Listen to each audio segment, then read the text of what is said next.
안녕하세요. 이 글을 쓰기까지 꽤 오랜 시간이 걸렸습니다. 이미 끝난 일이고 굳이 다시 꺼내 상처를 덧내고 싶지 않다는 마음도 컸지만 돌이켜보면 이 이야기를 꺼내지 않고는 제 인생의 한 페이지를 제대로 넘길 수 없겠다는 생각이 들었습니다. 그래서 용기를 내어 제 이야기를 적어봅니다. 제 이야기는 흔한 불화나 성격 차이로 끝난 결혼이 아닙니다.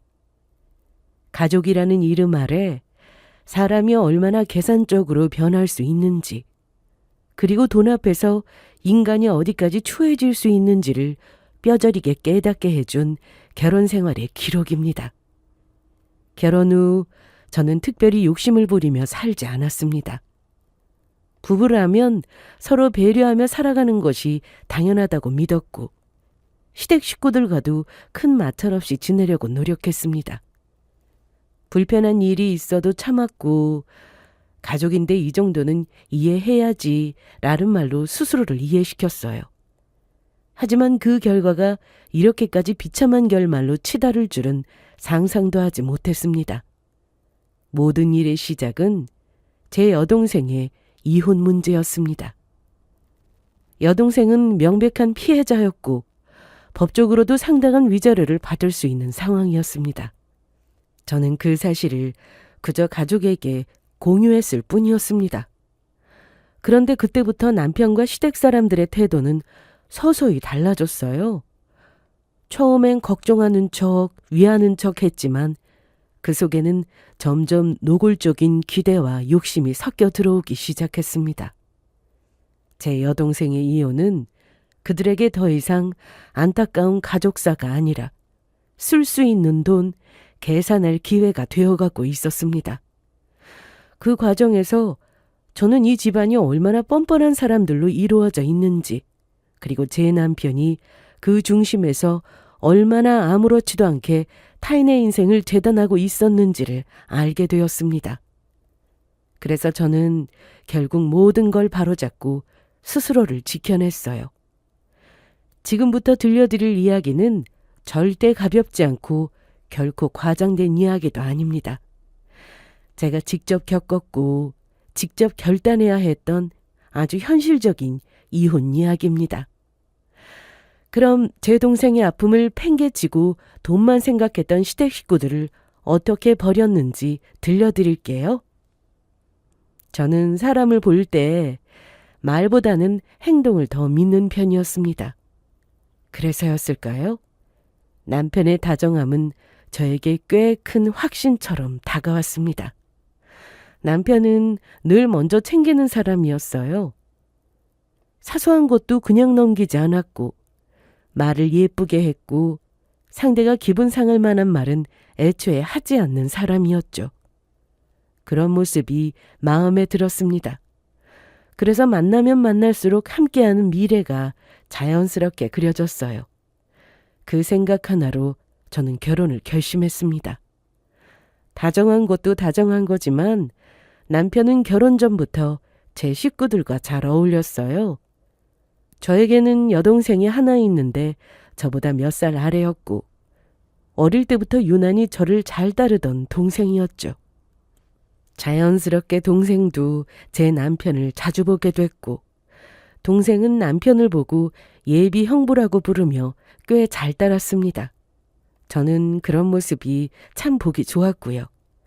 남편 역시 제 동생을 친동생처럼 대했습니다. 사실 남편 밑으로 여동생이 하나 있었는데 나이대가 제 여동생과 비슷했습니다. 그래서인지 남편은 종종 제 동생을 보며 자기 동생 생각이 난다고, 그래서 더 챙기게 된다고 말하곤 했습니다. 저는 그런 모습을 보고 그대로 믿었어요. 이 사람은 옆 사람을 잘 챙기고 가족을 아껴주는 사람이라고 생각했습니다. 결혼 후에도 남편의 태도는 크게 달라지지 않았습니다. 다정했고 가족들 앞에서도 늘 예의 바른 사람이었어요. 제 동생에게도 여전히 잘해줬고요. 그리고 제가 결혼한 지 1년 반쯤 지나 제 여동생도 결혼했습니다. 결혼 준비 과정에서도 남편은 동생 일을 자기 일처럼 챙겼습니다. 제가 미처 신경 쓰지 못한 부분까지 나서서 도와주며 괜히 더 신경 써주었죠. 그 모습이 그땐 참 든든했습니다. 두 자매가 모두 결혼하고 나니 집안 분위기는 더 안정됐어요. 각자의 가정을 꾸리고 서로 바쁠 때도 있었지만 연락은 꾸준히 했고 주말이면 가끔 얼굴도 보며 같이 저녁을 먹고 이런저런 이야기를 나눴습니다. 크게 문제될 일도 없었고 특별한 일도 없었어요. 그야말로 평화로운 나날들이었습니다. 그때 저는 이런 평화가 계속될 거라 생각했어요. 이 결혼이, 이 가족이 이대로 오래 갈 거라고요. 그리고 남편의 그 다정함이 언젠가 완전히 다른 얼굴로 바뀔 거라는 걸 전혀 예상하지 못한 채 말입니다. 지금 돌이켜보면 제가 남편과 시댁 식구들과 점점 틀어지기 시작한 건 분명한 계기가 있었습니다. 그건 사소한 오해도 쌓여있던 감정의 폭발도 아니었고 아주 명확하게 동생 가정에 문제가 생기고 나서였어요. 그날은 정말 평범한 날이었습니다. 평소처럼 집안일하며 하루를 정리하고 있었고 아무 일 없다는 듯 시간이 흘러가고 있었죠. 그때 제 휴대전화가 울렸습니다. 화면에 뜬 이름은 동생이었어요. 전화 받자마자 저는 말문이 막혔습니다. 동생은 아무 말도 하지 못한 채 그냥 울고 있었어요. 숨을 제대로 쉬지도 못하고 헐떡이듯 흐느끼는 소리만 전화기 너머로 들려왔습니다. 언니, 나 어떡해? 그 한마디가 겨우 들렸을 뿐이었습니다. 순간 가슴이 철렁 내려앉았어요. 힘든 일이 있어도 늘 긍정적으로 생각하며 웃어넘기는 아이였어요. 우는 건 약한 거라고 이야기하며 성인이 된 이후에는 슬픈 모습을 단 한 번도 보여주지 않았던 아이였죠. 그런 아이가 전화로 말도 하기 힘들 정도로 울어댔습니다. 이렇게 무너진 목소리로 전화할 정도라면 절대 가벼운 일이 아니라는 걸 본능적으로 알 수 있었어요. 저는 더 묻지 않고 지금 어디 있는지 확인하고는 바로 집으로 가겠다고 했습니다. 동생은 울음 섞인 목소리로 고개를 끄덕이듯 대답했고 저는 전화를 끊자마자 외투를 챙겨 들었어요. 문을 나서는 순간까지도 머릿속이 복잡했습니다. 설마 매제와 싸우기라도 한 건가? 아니면 무슨 큰일이 났나? 병원에 갈 정도로 어디 아픈 건가? 가는 내내 별의별 생각을 다 했어요. 하지만 어떤 상상도 현실보다 더 잔인하지는 않았습니다. 동생 집 앞에 도착해서 문을 열고 들어가자 집안은 불이 켜져 있었지만 이상할 만큼 조용했고 거실 한가운데 동생이 주저앉아 있었습니다. 눈은 퉁퉁 부어 있었고 얼굴은 창백했고 손은 계속 떨리고 있었어요. 저는 신발도 제대로 벗지 못한 채 동생에게 다가가 어깨를 붙잡았습니다. 너 왜 그래? 무슨 일이야? 대체 무슨 일 때문에 이러는 건데? 그제야 동생은 제 얼굴을 올려다보더니 입을 열었어요. 그리고 제가 몰랐던 아주 충격적인 말을 꺼냈습니다. 그 애한테 나 말고 다른 여자가 있어. 순간 귀를 의심했습니다. 무슨 말인지 머릿속에서 바로 정리가 되지 않았어요. 동생이 운 이유를 여러 가지 예상하면서 왔는데 그중에 매제의 외도는 조금도 생각하지 않았거든요. 그래서 순간적으로 헉 하고 머릿속이 정지된 듯 했습니다. 여자가 있을 거라는 생각은 못했어요. 왜냐하면 매제는 정말 엄청난 사랑꾼이었습니다. 동생밖에 모르는 사람처럼 굴었고 앞으로 계속 그렇게 동생을 아끼며 사랑해 줄 줄 알았어요. 그런 믿음이 가는 사람이었습니다. 그런데 그런 매제에게 동생 말고 다른 여자가 있다니 믿기 힘든 말이었습니다. 제가 아무 말도 하지 못하고 서 있자 동생은 천천히 핸드폰을 제게 내밀었어요.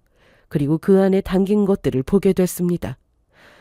같이 찍은 사진과 주고받은 메시지, 거기다 숙박업소에서 나오는 모습까지 누가 봐도 변명의 여지가 없는 외도 증거들이었어요. 둘이 함께 찍은 사진 속에서 매제는 제가 알던 모습 그대로 웃고 있었고 메시지 속 말투는 결혼한 사람처럼 보이지 않았습니다. 그 화면을 보는 동안 저는 한마디도 하지 못했어요. 손끝이 차가워졌고 머릿속은 텅 빈 것 같았거든요. 그 사이 동생은 다시 힘없이 바닥에 주저앉았습니다. 그리고 아이처럼 울기 시작하더군요. 언니, 나 이제 어떻게 해야 해? 뭘 어떻게 해야 할지 모르겠어. 너무 막막해. 나한테 이런 일이 생길 줄 정말 몰랐어. 어떻게 그이가 나한테 이럴 수 있어? 말끝마다 숨이 막혀서 제대로 문장도 이어가지 못했고 울음은 점점 커졌습니다. 그 모습이 너무 처참해서 저는 더 이상 서 있을 수 없었어요. 저는 동생 곁에 앉아 그 아이를 꼭 끌어안았습니다. 아무 말도 하지 않고 그냥 안아주었어요. 지금 당장 뭘 어떻게 해야 한다, 해답을 줄 수 없다는 걸 알았고 어떤 말도 위로가 되지 않을 것 같았거든요. 동생은 제 품에 얼굴을 묻고 한참을 울었습니다. 어깨가 들썩일 정도로 숨이 끊어질 것처럼 울었고 저는 묵묵히 등을 도닥이며 동생을 위로하고자 노력했어요. 그날 동생의 울음은 단순한 배신에 대한 슬픔이 아니었습니다. 앞으로 어떻게 살아야 할지 모르는 두려움, 신뢰가 무너진 허탈함, 그리고 자기 인생이 송두리째 흔들린다는 공포가 모두 섞인 울음이었습니다. 저는 그 울음을 들으며 속이 타들어가는 듯이 아팠어요. 하지만 제 아픔은 동생이 받은 아픔에 비교할 수준이 아니었습니다. 동생이 한바탕 울고 나서 조금 숨을 고를 수 있게 됐을 때였습니다. 눈은 여전히 부어 있었지만 아까처럼 말을 잇지 못할 정도는 아니었고 그제야 저는 조심스럽게 물을 수 있었어요.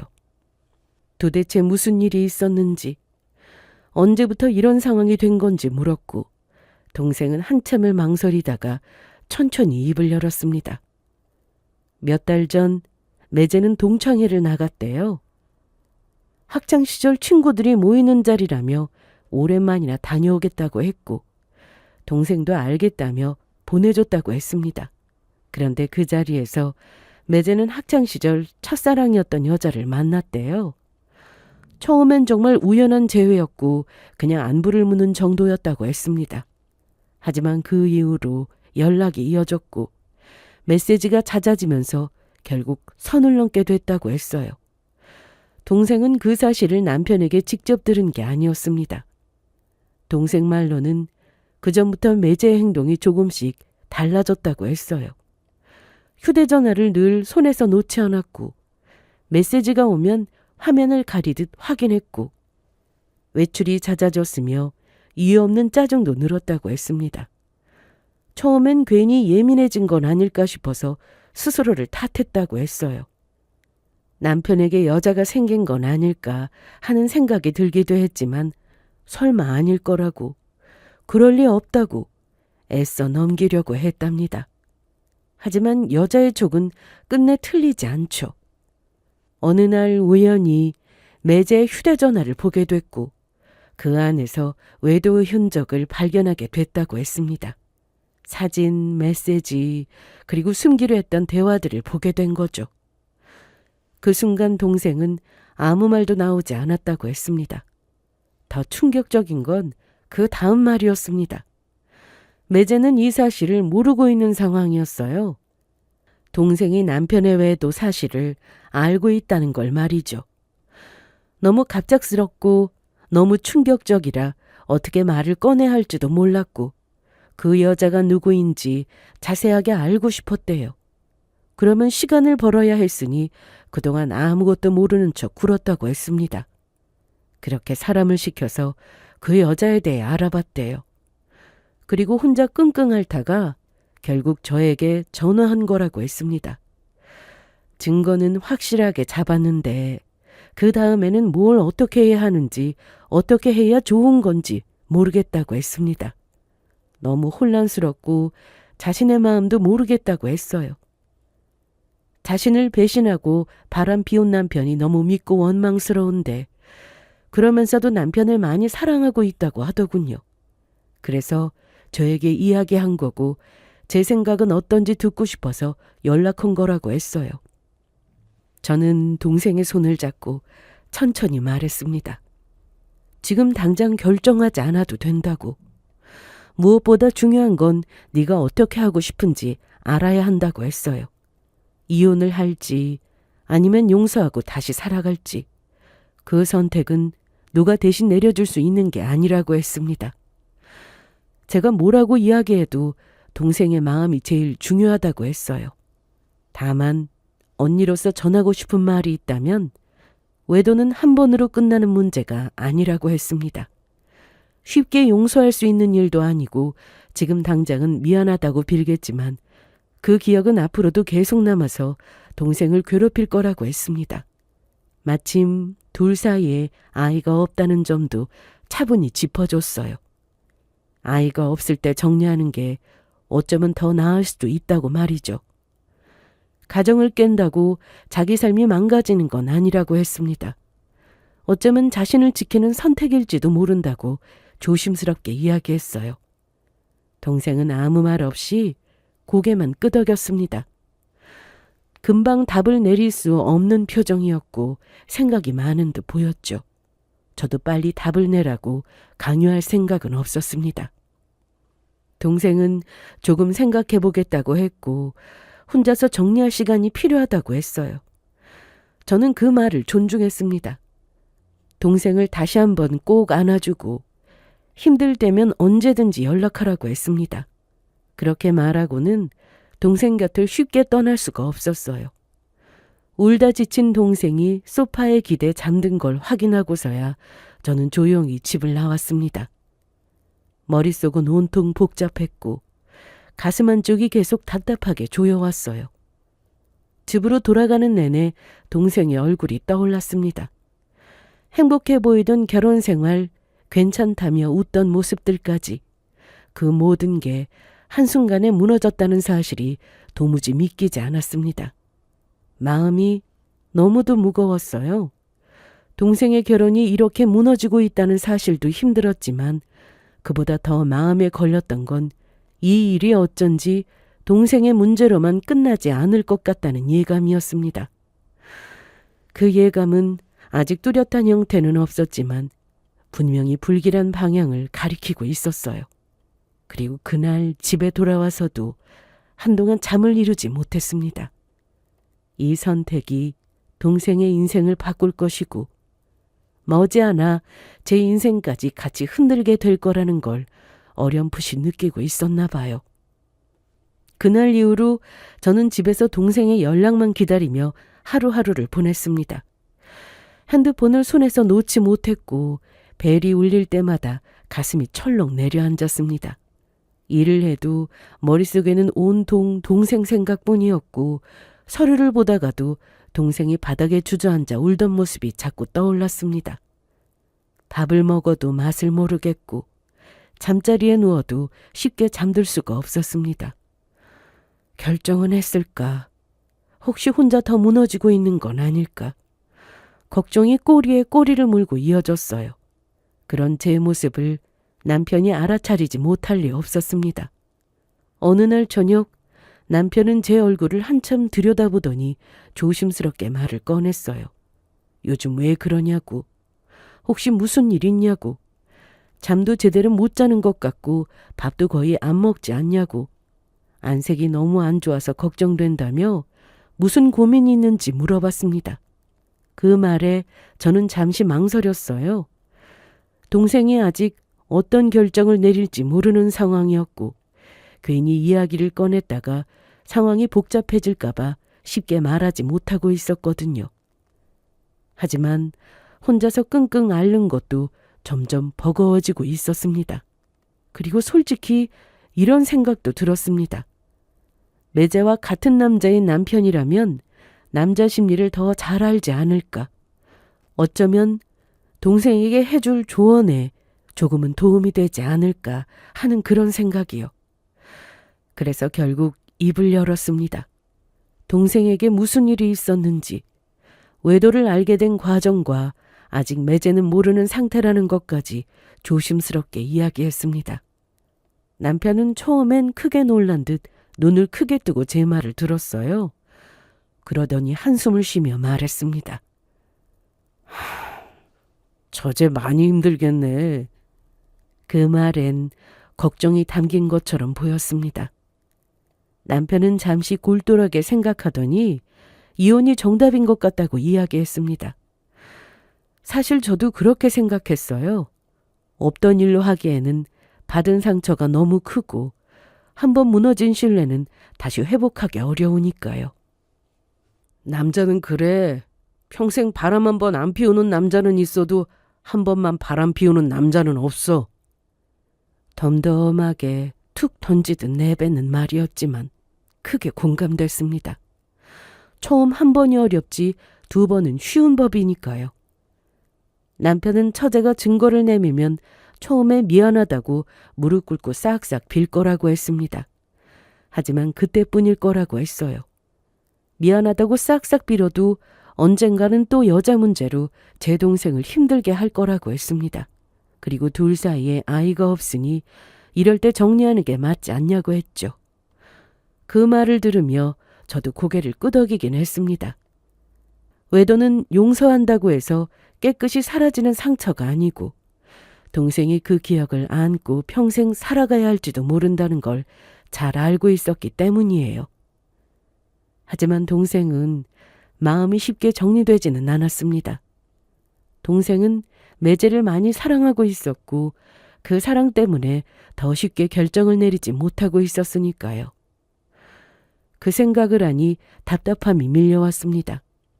상대에게 큰 상처를 입고 엄청난 배신감에 몸부림을 치며 미워해도 사랑하는 감정은 어찌 되는 게 아니잖아요. 미워도 여전히 사랑하고 있다면 쉽사리 매제를 내려놓기 힘들 거라는 생각이 들었어요. 미워도 옆에 두고 미워하고 싶을 테니까요. 만약 동생의 매제를 용서하고 없던 일로 덮는 선택을 한다면 어쩌나 저는 너무도 걱정됐습니다. 동생의 가정이 깨지는 걸 원하지 않았지만 동생 하나만 생각한다면 앞으로 행복한 결혼 생활이 아니라 불행한 삶을 살아갈 것 같았습니다. 제가 그런 마음을 털어놓자 남편은 잠시 생각하더니 갑자기 전혀 다른 질문을 던졌어요. 그러니까 당신이 옆에서 잘 이야기해서 이혼하게끔 해야지. 사랑한다고 그냥 덮는 게 정답이 아니라니까. 살면서 불쑥불쑥 그 일이 생각날 거라고. 처제를 위한다면 이혼하라고 설득해야 해. 근데 이혼하면 위자료는 어떻게 되는 거야? 어? 위자료? 그건 왜? 아니, 그냥 궁금해서. 순간 말문이 막혔습니다. 지금까지 동생의 마음, 앞으로의 삶, 상처와 선택에 관한 이야기를 나눴는데 대뜸 화제가 돈으로 옮겨졌어요. 저는 당황한 표정으로 남편을 바라보며 그 질문을 왜 하는지 물어봤고 남편은 그냥 궁금해서 이야기하는 거라고 둘러대다가 처제를 위해서 미리미리 생각해둬야 하지 않냐고 했습니다. 남편은 그날 이후로 동생 이야기를 꺼낼 때마다 적극적으로 굴었어요. 처제를 잘 구슬려서 이혼시키는 게 맞지 않겠냐고 했고 어차피 이혼하게 될 거라면 미리미리 준비하는 게 좋지 않겠냐고 말했습니다. 그리고 남편은 아주 자연스럽게 마치 당연한 절차라는 듯 말을 이었어요.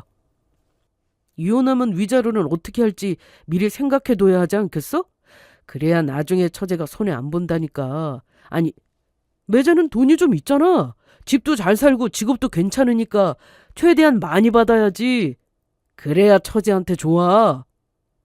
남편은 이렇게 말하는 게 다 제 동생을 위해서 하는 말이라고 이야기했습니다. 솔직히 말하면 그 말을 듣는 순간 제 마음이 조금 흔들렸던 것도 사실이에요. 뭔가 이상하다는 느낌은 들었지만 듣고 보니 틀린 말만은 아니었거든요. 매제집은 형편이 괜찮은 편이었고 안정적인 직업이라 돈을 잘 버는 사람이었습니다. 동생이 겪은 일을 생각하면 단순히 외도 한 번으로 치부할 게 아니었고 위자료도 겨우 얼마 받고 끝난다는 게 너무 가볍게 느껴지기도 했어요. 알아보니 법적으로 받을 수 있는 위자료 상한선이 대략 5천만 원 정도라는 이야기를 들었는데 솔직히 말해 동생이 받은 상처에 비하면 5천만 원은 너무도 적은 금액처럼 느껴졌습니다. 남편은 제 그런 마음을 읽은 듯 더 말을 이어갔어요. 외도를 저지른 잘못이 있으니 양심상 더 챙겨주지 않겠냐고. 위자료라는 명목이 아니라도 뭔가 더 보태줄 수 있지 않겠냐고 했습니다. 그리고 그 말의 끝에는 이런 말까지 붙였습니다. 만약 그렇게 하지 않는다면 그땐 우리라도 나서서 더 많이 받게끔 도와줘야 한다고 했어요. 그 말에 제 머릿속은 더욱 복잡해졌습니다.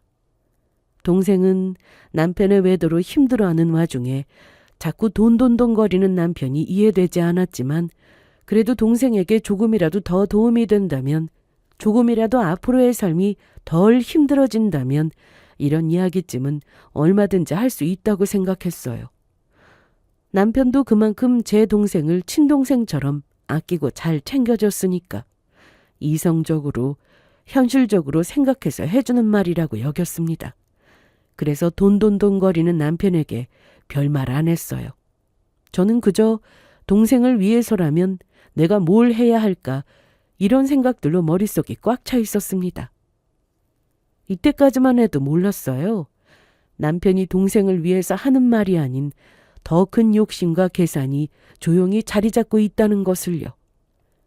며칠 뒤 동생에게서 연락이 왔습니다. 그 며칠이 얼마나 길게 느껴졌는지 몰라요. 전화벨이 울리는 순간 가슴이 먼저 철렁 내려앉았고 저는 숨을 고르고 전화를 받았습니다.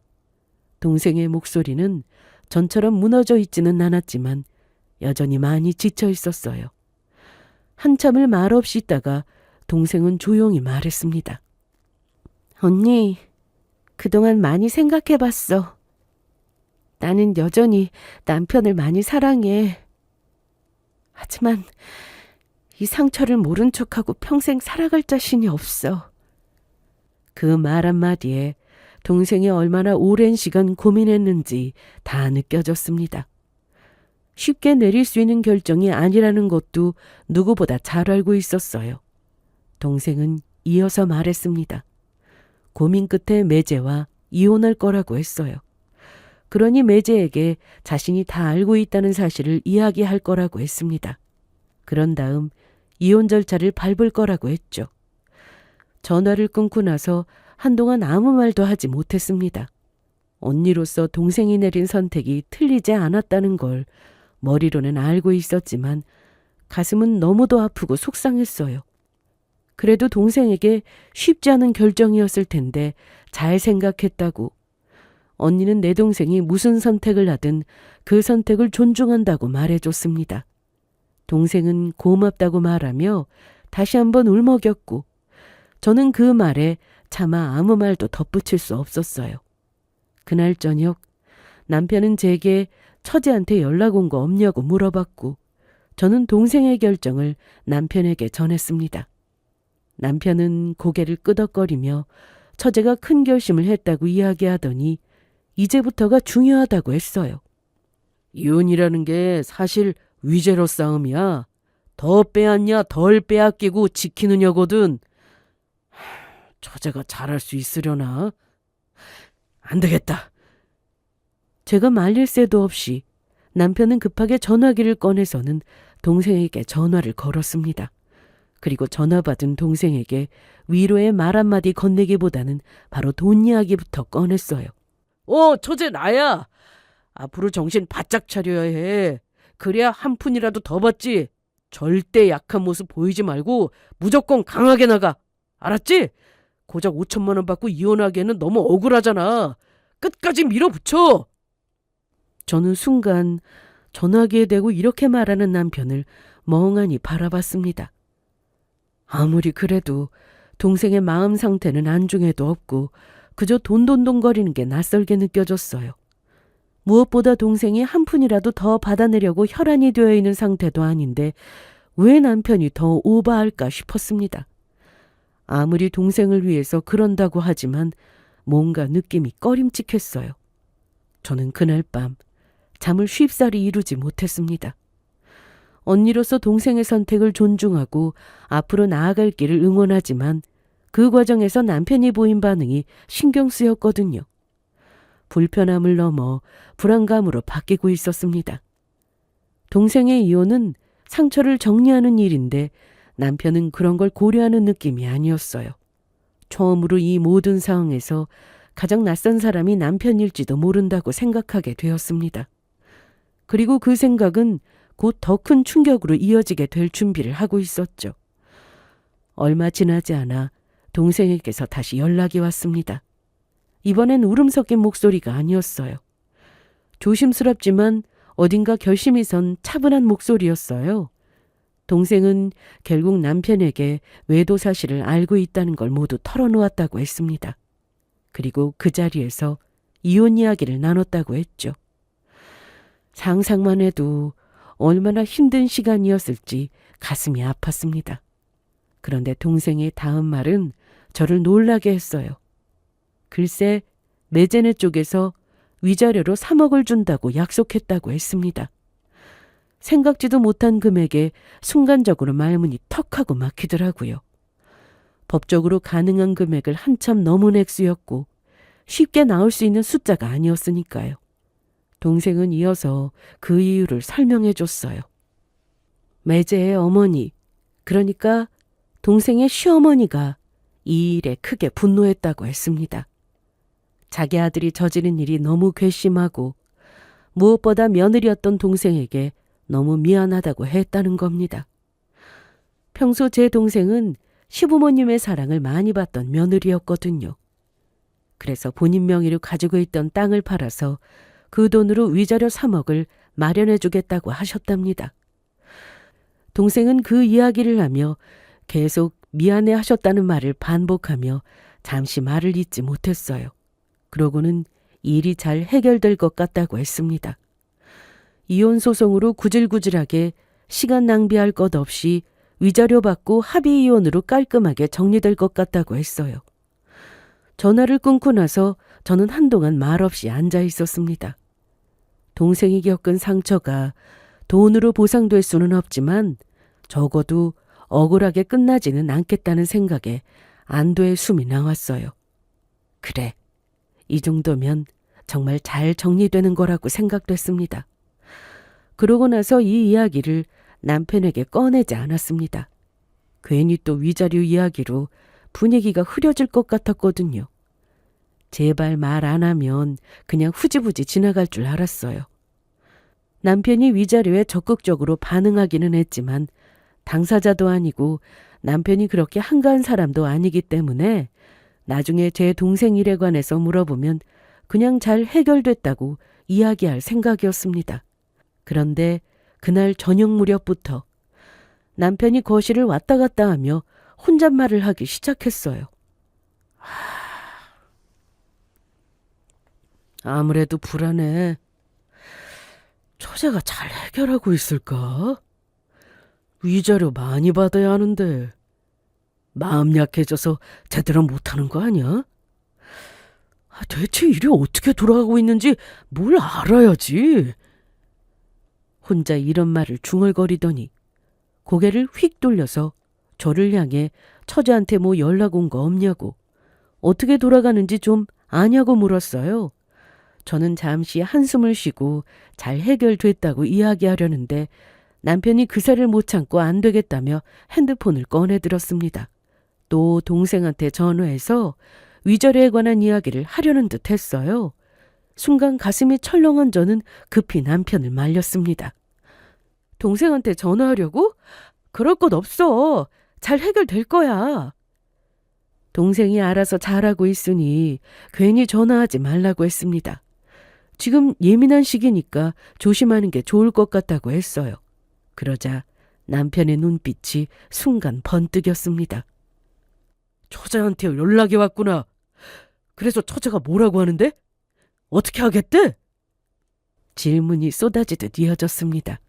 말 안 하면 계속 귀찮게 굴 것 같아서 저는 동생에게 들은 그대로 이야기했어요.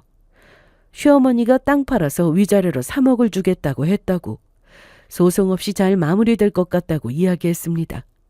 그런데 제 이야기가 끝나자마자 남편이 갑자기 기쁨의 박수를 치면서 환호성을 질렀어요. 와, 대박이다. 위자료 3억! 이거 완전 잘 됐네. 남편은 너무 잘 됐다고, 생각보다 많이 챙겨받는다면서 기쁨의 표정을 지었어요. 동생의 상처가 조금이나마 덜어졌다는 안도도, 힘든 과정이 끝난다는 다행도 아니었습니다. 마치 자기가 큰 성과를 거둔 것처럼, 무슨 경사라도 난 사람처럼 기뻐하고 있었어요. 저는 어리둥절한 표정으로 좋아서 방방 뛰는 남편을 쳐다봤습니다. 잘된 일이기는 하지만 이게 이렇게까지 손뼉치고 환호할 만큼의 일인가. 3억이라는 큰 돈을 받게 돼서 다행이지만 그렇다고 저런 식으로 축하할 일은 아니지 않나 싶었습니다. 이때 어렴풋이 느꼈어요. 남편은 동생을 걱정한 게 아니고 돈의 액수에만 흥분하고 있었다는 것을 말입니다. 저는 남편이 저 모르게 다른 생각을 품고 있는 줄 전혀 몰랐어요. 그걸 알게 된 건 신우의 전화 한 통이었습니다. 남편의 그 환호를 본 이후로 제 마음은 계속 불편했습니다. 말로 설명하기는 어려웠지만 분명히 무언가 잘못 흘러가고 있다는 느낌이 계속 따라붙었었죠. 동생의 이혼은 그 누구보다도 동생 자신의 상처와 선택의 문제여야 했는데 남편의 태도는 그 중심에서 한참 벗어나 있었거든요. 그런 생각을 하며 집안일을 하던 중 전화가 울렸습니다. 화면에 뜬 이름은 신우이였어요. 전화를 받자마자 신우이는 아주 들뜬 목소리로 말을 꺼냈습니다. 언니, 신혼집 말이에요. 언제 보러 갈까요? 마침 제가 보고 온 집이 있는데 거기가 딱일 것 같아요. 순간 제가 무슨 말을 들은 건지 이해가 되지 않았습니다. 신혼집? 저는 잠시 말을 잃었다가 조심스럽게 되물었어요. 갑자기 전화에선 무슨 신혼집을 말하는 거냐고요. 그러자 신우는 당연하다는 듯 웃으며 말했어요. 제 신혼집 마련하는데 돈 보태주시는 거 아니었어요? 오빠가 그렇게 말하던데요. 돈 3억 생겼다고. 그 말을 듣고 저는 너무 놀라서 손에 들고 있는 전화기를 놓칠 뻔했습니다. 그리고 그제야 머릿속에서 대충 정리가 되더라고요.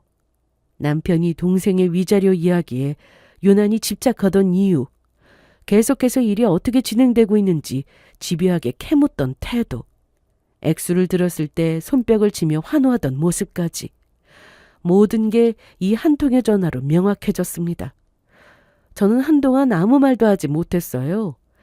전화기 너머로 신우의 숨소리만 조용히 들렸어요. 그리고 차가운 분노가 천천히 끓어올랐습니다. 동생의 피눈물 같은 위자료를 신우 신혼집 자금으로 계산하고 있었다는 사실에 분노했어요.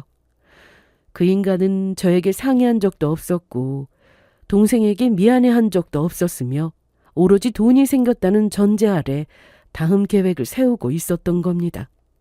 동생 일이 있기 전에 신우가 시댁에 결혼할 남자를 데리고 왔었어요.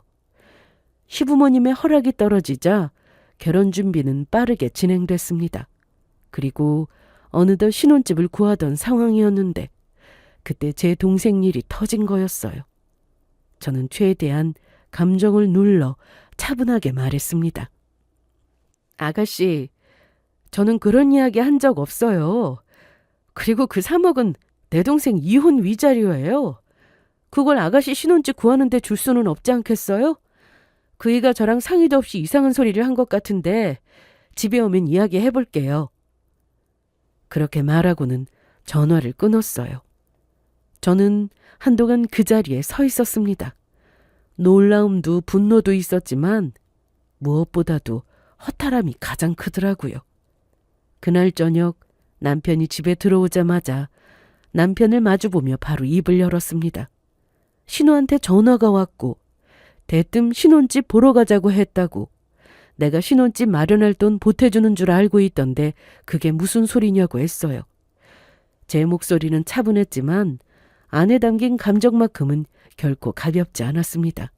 남편은 어떠한 말도 못하고 제 눈치만 살피며 뒷머리를 극적거렸어요. 그래서 제가 단도직입적으로 물었습니다. 설마 내 동생 위자료로 신혼집 마련하는 데 쓰라고 보태줄 생각이었니? 남편은 그 질문을 듣는 순간 눈을 피했습니다. 저는 가만히 그 모습을 지켜보다가 얼른 대답하라고 처음부터 그럴 작정으로 내 동생 이혼에 그렇게 관심 가진 거냐고 하자 남편이 한숨을 쉬며 우물쭈물 말을 꺼냈어요. 그게 솔직히 말해서 처제는 당장 그 큰 돈 쓸 일 없잖아. 말끝을 흐리더니 조심스럽다는 얼굴로 이렇게 말했습니다. 그 한마디에 제 손은 미세하게 떨렸어요. 남편은 제가 아무 말도 하지 않자 더 말을 이었습니다. 자기 동생은 신혼집 구할 돈이 부족해서 힘들어하고 있다고 했습니다. 몇 달 뒤면 결혼인데 신혼집은 미리 마련해 놓아야 하지 않겠냐고 했어요. 안 그래도 결혼 준비한다고 돈 많이 들어가는데 신혼집 문제를 얼마나 힘들겠냐고 하더군요. 그러더니 결정타를 날렸습니다.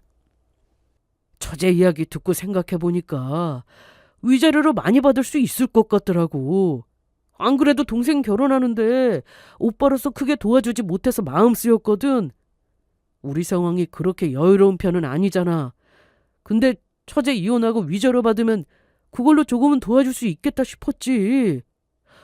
그리고 솔직히 많이 받는 건 맞잖아. 3억이나 받는데 내 동생 좀 도와주면 안 돼?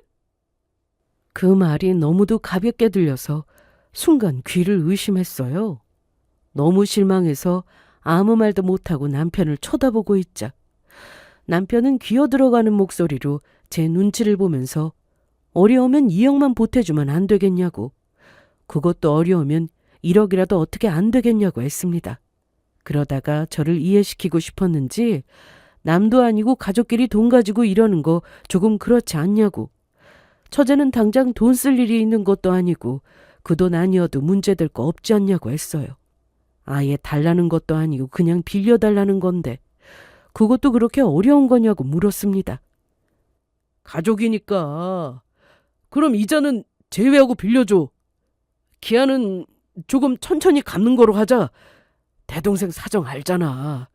천천히 얼마씩 나눠서 갚으라고 할게. 남편은 가족끼리 서로 돕고 사는 거 아니냐고, 처제도 나중에 필요하면 우리한테 도움받을 수 있다고 했습니다. 그 말을 듣는 순간 제 안에서 마지막으로 남아있던 정이 완전히 식어버렸어요. 그 돈이 어떤 돈인지 정말 모르는 건지 아니면 알면서도 모르는 척하는 건지 도무지 이해할 수가 없었습니다. 본인 동생 신혼집 마련은 중요하고 제 동생 이혼은 아무것도 아니라는 듯 그 돈이 위자료라도 그저 됐다는 듯이 구는 모습에서 정 떨어졌어요. 남편을 바라보며 저는 정말 깊은 실망을 느꼈습니다. 그래서 저는 더는 돌려 말하지 않고 어떻게 내 동생 이혼 위자료를 넘볼 수가 있냐고, 남도 아니고 가족인데 더 조심스럽게 생각해야 하는 거 아니냐고 했어요. 네 동생 힘든 것만 생각하고 내 동생 힘든 건 안중에도 없냐고, 가족은 어려울 때 서로 돕는 거라고 하면서 왜 정작 내 동생의 어려움은 고려하지 않냐고 했습니다. 제 목소리는 점점 커졌고 속에 쌓여있던 감정들이 한꺼번에 터져나왔습니다. 너한테는 네 동생 신혼집이 그렇게 귀하고 내 동생은 아무것도 아닌 거냐는 말에 남편의 얼굴이 순간 굳었습니다. 남편은 황급히 고개를 저으며 아니라고, 그런 뜻 아니라고, 자기는 다만 가족끼리 서로 돕자는 거였다고, 오해하지 말라고 계속 저를 설득하려 들었습니다. 하지만 이미 늦었습니다. 그 말들이 제 귀에는 변명으로 들릴 뿐이었어요.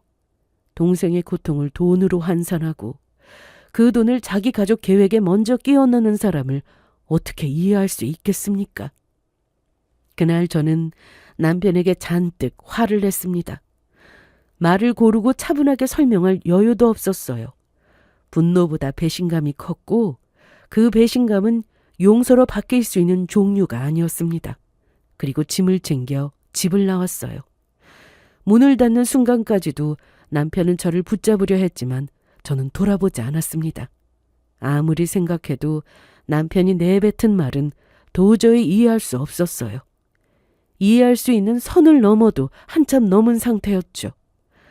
저는 곧바로 친정집으로 들어갔습니다. 부모님은 동생 일로 심란하신 상황이라 저까지 거들고 싶지 않아서 대충 둘러댔어요. 하지만 어느 정도 눈치를 채셨는지 아무 말씀 없이 방을 내어주셨습니다.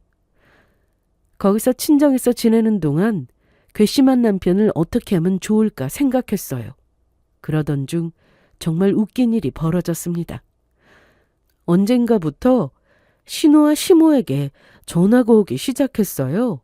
그리고 그들은 기죽은 목소리로 제게 부탁했습니다. 제발 이번 한 번만 도와주면 안 되겠냐고요. 제 동생 일은 정말 안 됐지만 그래도 어쩌겠냐고, 오죽 돈 나올 곳이 없으면 이러겠냐고 했어요. 그 말에 말문이 막혔습니다. 아무리 어려워도 그렇지 어떻게 제 동생의 위자료를 달라고 부탁할 수 있을까요? 시모와 신우는 처음에 남편이 말한 돈이 무슨 돈인지 모르는 듯 했어요.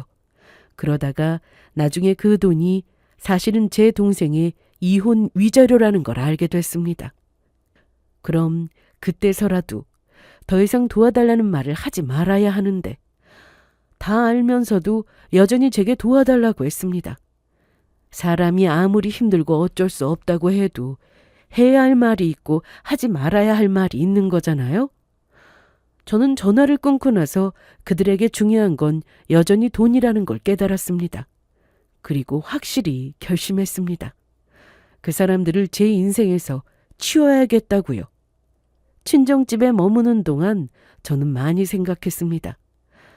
이 결혼을 어디서부터 잘못 끌고 왔는지, 그리고 어디에서 반드시 끊어야 하는지. 답은 의외로 단순했어요. 이미 선은 한참 전에 넘어가 있었고 제가 해야 할 일은 더 이상 설득하거나 이해하려 애쓰는 게 아니라 정리하는 것이었습니다. 며칠 뒤 저는 남편에게 연락했습니다. 더 이상 말다툼을 하자는 것도 설명해달라는 것도 아니었습니다. 변호사를 통해 이혼 절차를 진행하겠다고 담담하게 통보했어요. 남편은 그제야 상황이 심각하다는 걸 느꼈는지 연락을 쏟아냈습니다. 오해였다. 그런 뜻은 아니었다. 가족끼리 잘 풀 수 있다고 했지만 그 말들 중 제 마음을 건드리는 건 단 하나도 없었습니다. 왜냐하면 이혼을 결심한 이유는 돈 때문이 아니라 사람의 바닥을 봤기 때문이었으니까요. 시댁 쪽에서도 연락이 왔습니다. 이번엔 위자료 이야기가 아니라 이혼까진 가지 말자는 말이었습니다. 그제야 그들은 제 동생의 위자료가 아니라 자기 아들이 제게 위자료를 물어내야 한다는 걸 느낀 거죠. 하지만 이미 늦었습니다. 저는 아주 명확하게 말했어요. 이혼을 되돌릴 생각이 눈꼽만큼도 없다고요. 그리고 이렇게 계속 전화해서 귀찮게 구는 것도 다 증거로 사용할 거라고 했습니다.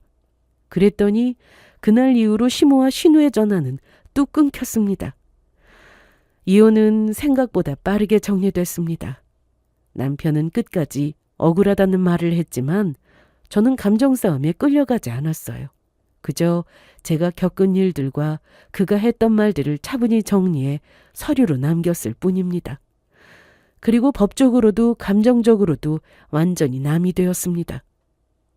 이혼 도장을 찍는 날 저는 울지 않았어요. 속이 시원하다는 말도 정확하진 않았지만 적어도 어느 정도 숨통이 트이는 느낌이었습니다. 오랫동안 어깨에 얹혀있던 무거운 짐을 내려놓은 기분이었죠. 지금 저는 아주 평범한 하루를 살고 있습니다. 이제는 누군가의 욕심 때문에 제 가족이, 제 동생이 이용당할 일은 없어요. 동생은 자기 몫의 위자료를 온전히 지켜냈고 새 삶을 준비하고 있습니다. 그리고 저는 누군가의 아내가 아니라 언니로서, 한 사람으로서 끝까지 제 편을 지켰다는 사실을 조금은 자랑스럽게 생각하고 있습니다. 혹시 이 글을 들으며 가족이니까 참아야 한다고 자신을 설득하고 계신 분이 있다면 꼭 말씀드리고 싶어요. 아무리 가족이라고 해도 넘지 말아야 할 선이 있고 그 선을 지켰다고 해서 이기적인 사람이 되는 건 아니라는 겁니다. 지켜야 할 건 당신 자신이니까요.